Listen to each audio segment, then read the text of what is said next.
we're going to show you guys how to hack the algorithm with some really new stuff that JT's been doing. I don't cop things for resale, don't do iCloud, don't do email. Feds wanna top up man and wire man like Chubbs at detail. Back when Ricky was doing up Teasdale, I was doing dinner with Teasy. I didn't trust no one, so I got limey cause got too greasy. Nico never move Nike, sweatsuit Nike, sweatsuit DG. If man get beaky, ring ring, call up GG, do him up neatly.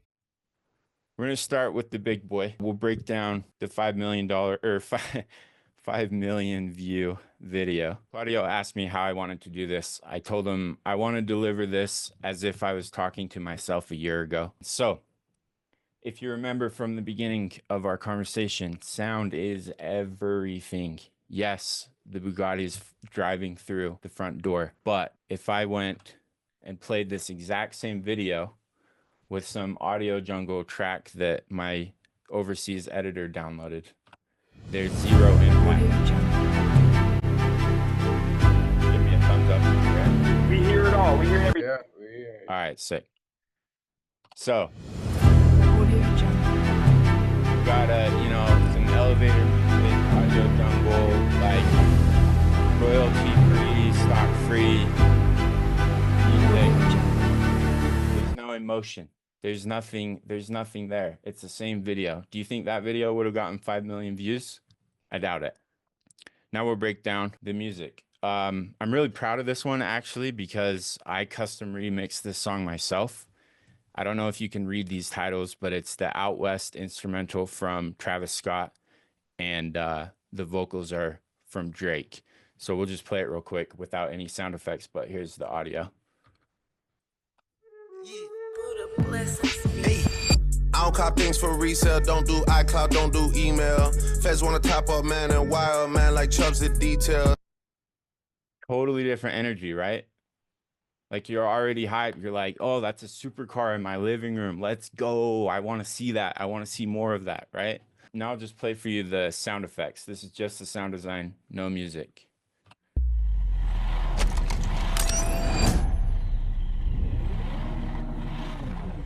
A little bit of rewind. I actually pulled a Bugatti Veyron sound effect from YouTube and used that thing. So then when we layer it all together, you hear much more. I don't cop things for resale, don't do iCloud, don't do email. Feds wanna top up man.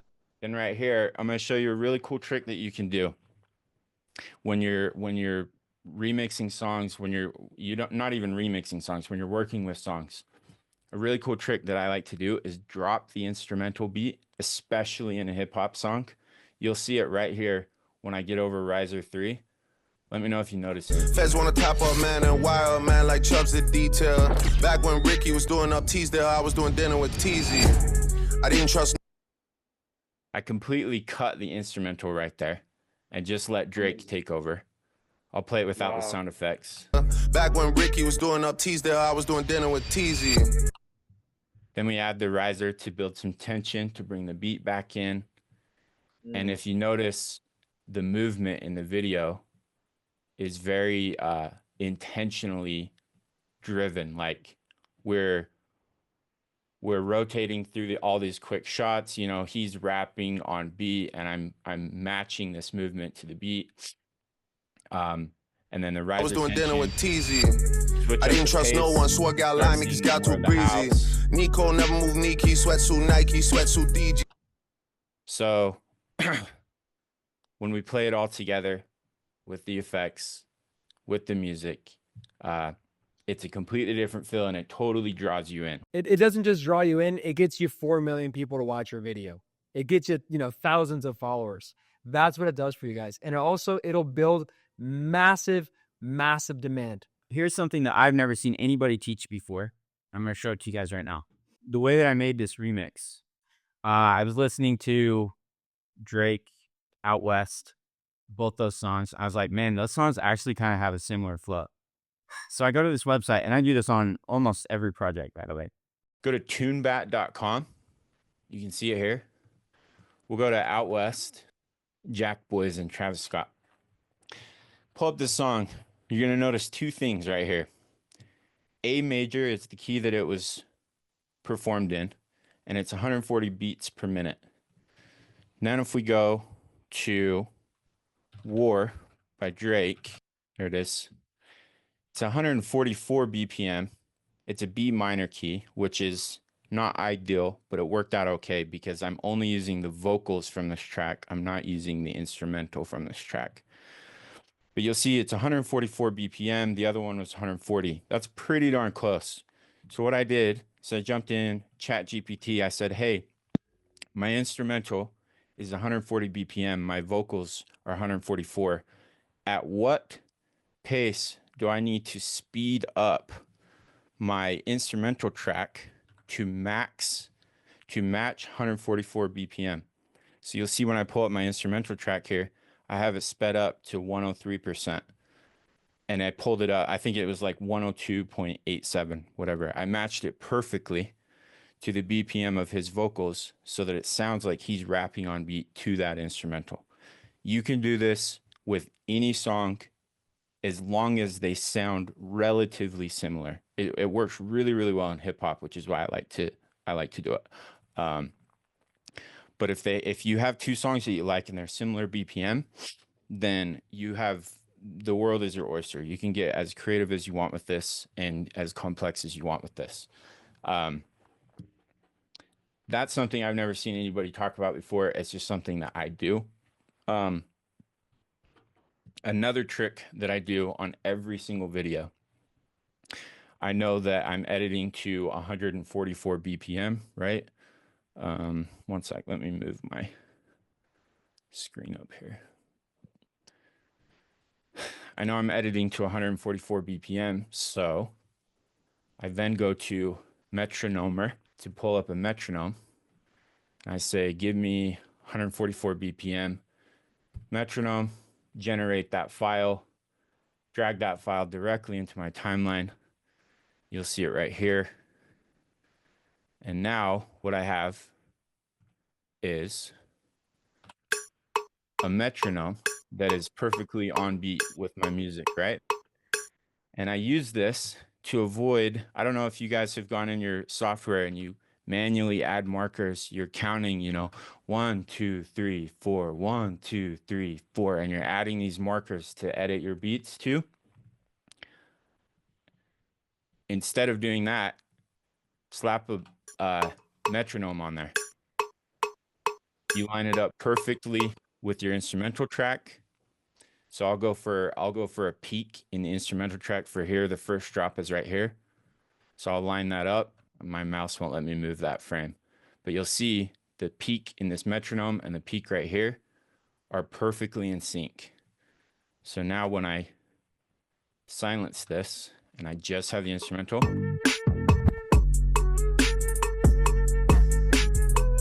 the metronome, perfect pace.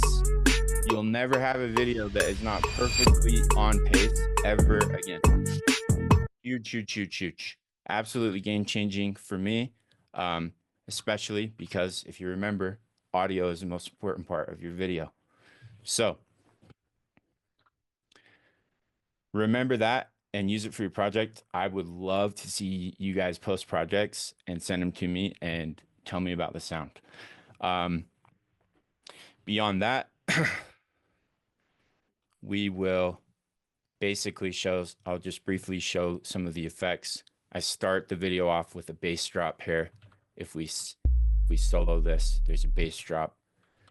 And all good sound design is, imagine it as peaks and valleys. You're building tension to a climax, then you're releasing tension. Then you're building tension to a climax and releasing tension. And this is how you keep people engaged. If you remember the value aspect of a viral video, keeping the momentum, keeping people engaged.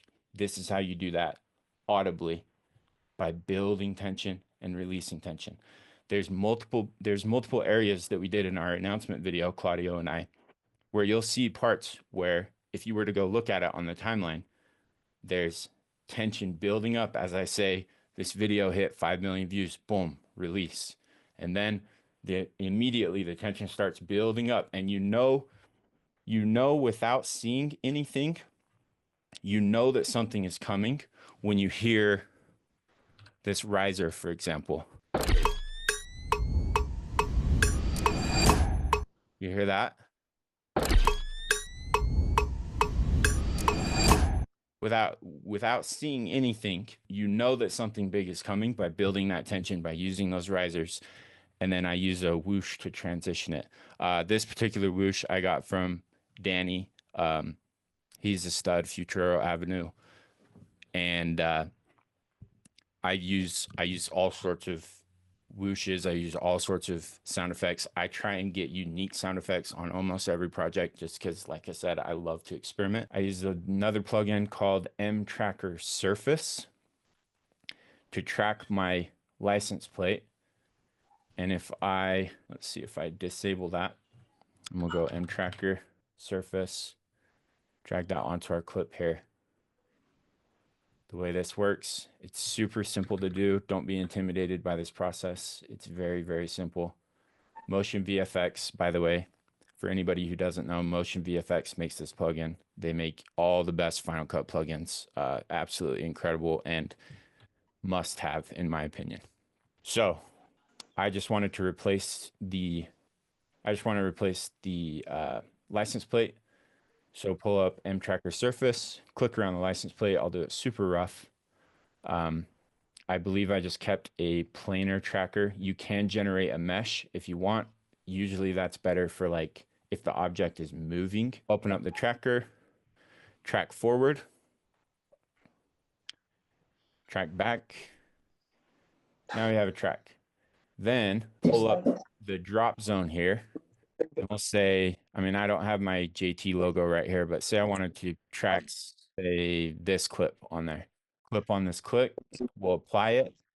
And then as you can see that 16.4 from that clip is perfectly tracked. So I just tracked my logo to it. Easy enough. One way to sell the effect, you'll notice this is pretty sharp, but the car is a little bit blurry. You can come into these image effects and you can add in motion blur, and you can add in all these effects and change the intensity to make it look a bit more realistic. So there we go. It looks like an intimidating process. It's really, really not. After that, we speed ramp directly into the living room. This is two separate shots of the living room. So I followed the car all the way through. And then this is a brand new shot right here. Let me turn off my motion blur so that you can see a bit better. If you go here, I have this speed ramped at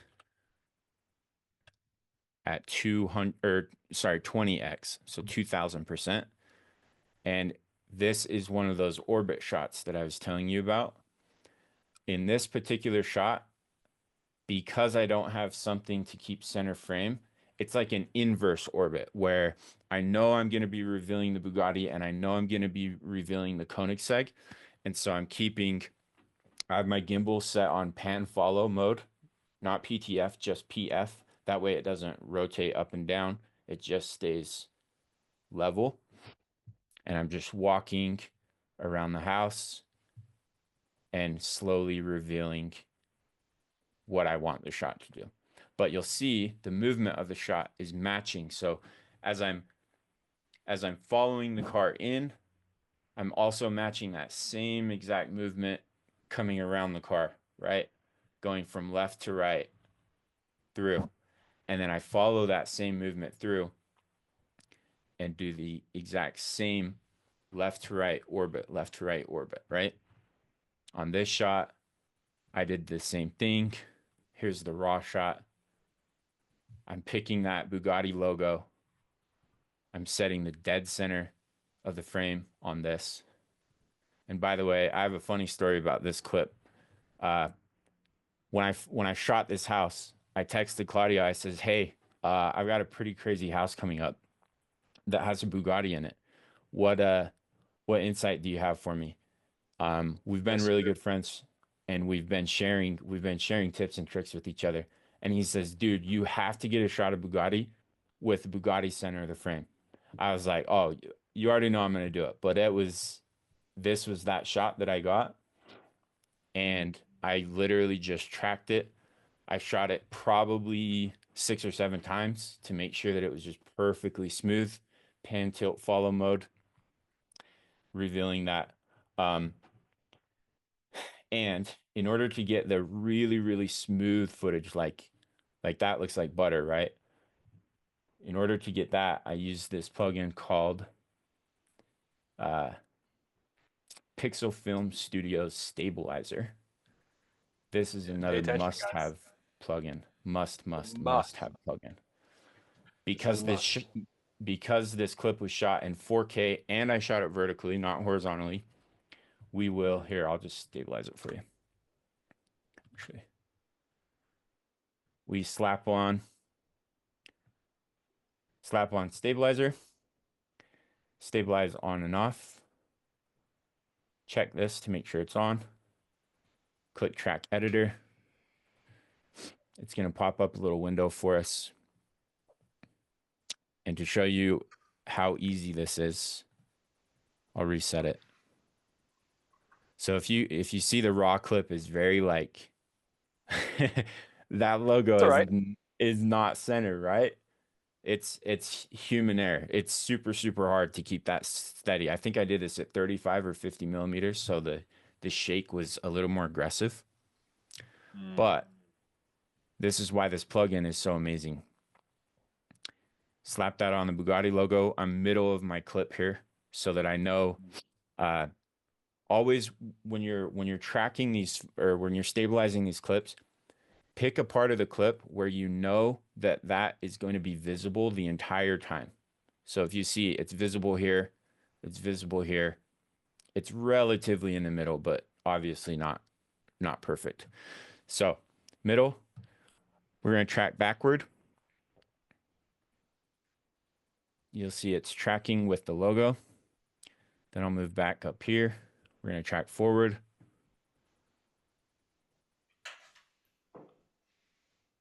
Just like that. Then we export the data. We confirm, close, and now you'll see that's smooth as butter. And you saw how much I was shaking, like crazy shaking, right? The name of the stabilizer is Pixel Film Studios Stabilizer 2.0. When you first track this, you're gonna see these mirrored edges on the sides.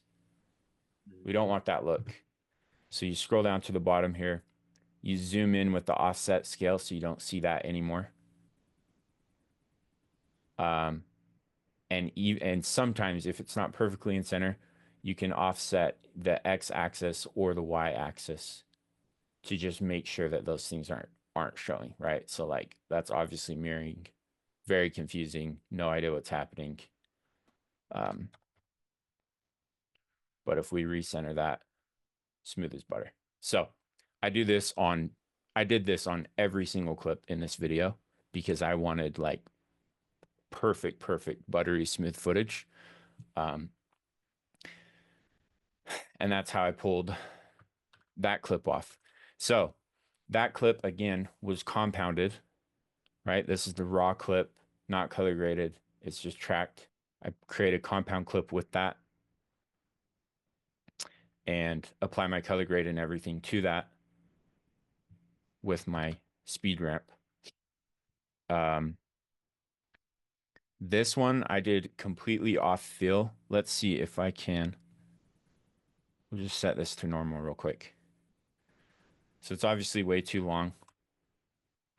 But I scrolled to the point where I wanted it to reveal the logo, but I wanted to make sure there's enough movement that you felt the movement of my previous shot, my previous speed ramp. And this is the key to getting really, really crisp, really, really clean, smooth speed ramps is give yourself as much room as you can where you have a stable shot and you run all the way from as far back as you can to as far forward as you can and just let that clip play out as long as you possibly can. My great friend Nick, if he's in here still, as he told me yesterday, let that clip ride. And that is just, it's the best tip for getting smooth speed ramps, is just follow through all the way to the end. Worst case scenario, you cut off the clip where you don't want it, and at least you have the movement there.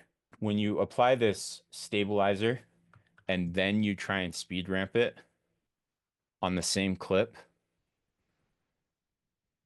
if I speed ramp it, it moves the keyframes of the stabilizer, and it will cause a lot of jitter and friction. So I always try and it's like creating a non-destructive layer in Photoshop. Like you have your raw clip that's untouched, that's not going to be hurt by anything, that's perfectly stable, perfectly smooth. Then you create like a phantom layer that you do all of your edits and your adjustments to, that don't destroy the original clip and don't mess up the original clip. So that's why we compound this clip. Then we boomerang this clip. So the way we boomerang this clip is we'll delete this. Because we've already done the speed ramp in, we will duplicate that clip. We'll duplicate that clip. We'll make a new compound clip again. And what that does, again, it preserves this clip so that we're not destroying it. And I can then reverse that clip exactly how it was. And the movement is matched perfectly. So that's how you do that. That's how you do the boomerang that you see in a lot of our videos. Moving on, again, these speed ramps, I go purely on feel. A lot of people will tell you to drag all these Bezier curves all the way to the edge, all the way to the middle. But as you can see, when I drag this out, it's shortening the length of the speed ramp or making it longer. And all I was doing here was matching the movement of the song. Feds wanna top up, man. And I had a really aggressive metal sword slice. Feds wanna top up, man. And I wanted something abrupt, like very jarring movement there. So I went quick with that. Again, stabilize all these shots. These are all motion tracks stabilized with Stabilizer 2.0. This is the exact same movement as the Bugatti, just centered on the middle of the tire. Again, the RWB centered on the middle of the tire, centered on Recaro, centered on Rough World, or yeah, One Love Rough World Japan. It's all the same movement. It's the same movement coming from different angle, right to left, left to right. These are the glue shots that I'm talking about. These are what tie everything together, and it keeps the movement, it keeps the momentum, it keeps everything going. So same movement from different angle. And then again, this is even considered, I would consider this an orbit shot. It's a pan tilt shot because I'm pointing up, but I'm keeping the chandelier center frame. I did the exact same thing with the Bugatti logo, another boomerang. And then as I reverse out, I'm matching the movement of another reversing. I'm pulling into the hallway and then pulling into the main living room, revealing the Koenigsegg. And then we go into the rest of our shots. This rotation move right here, I actually shot in camera, like I physically rotated my camera and pulled away, keeping Phoenix dead center frame.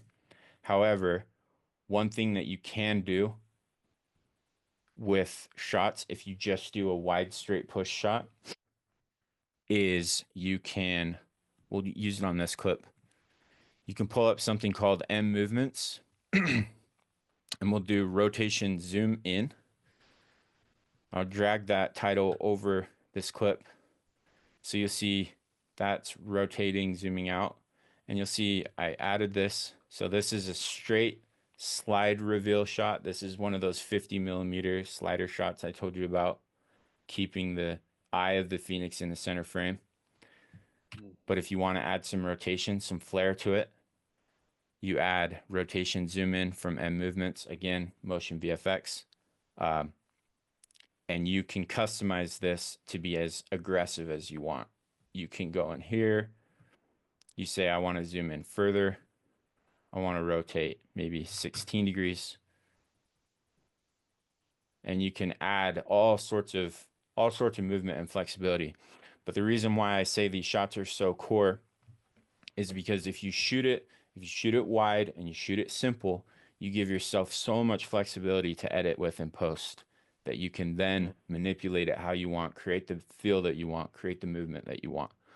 But again, once you get all your core shots, then you can start experimenting with shots like this, where you're in FPV mode and you're pulling out and you're doing your creative shots, right?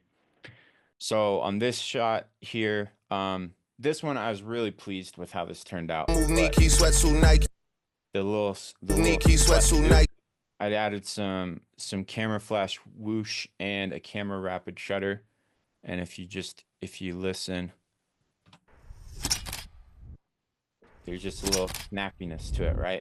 It's stuff. This again is an experiment. I was just like, how can I spice this up just a little bit more, we're getting close to the payoff here. Like, how do I spice this up just a little bit more?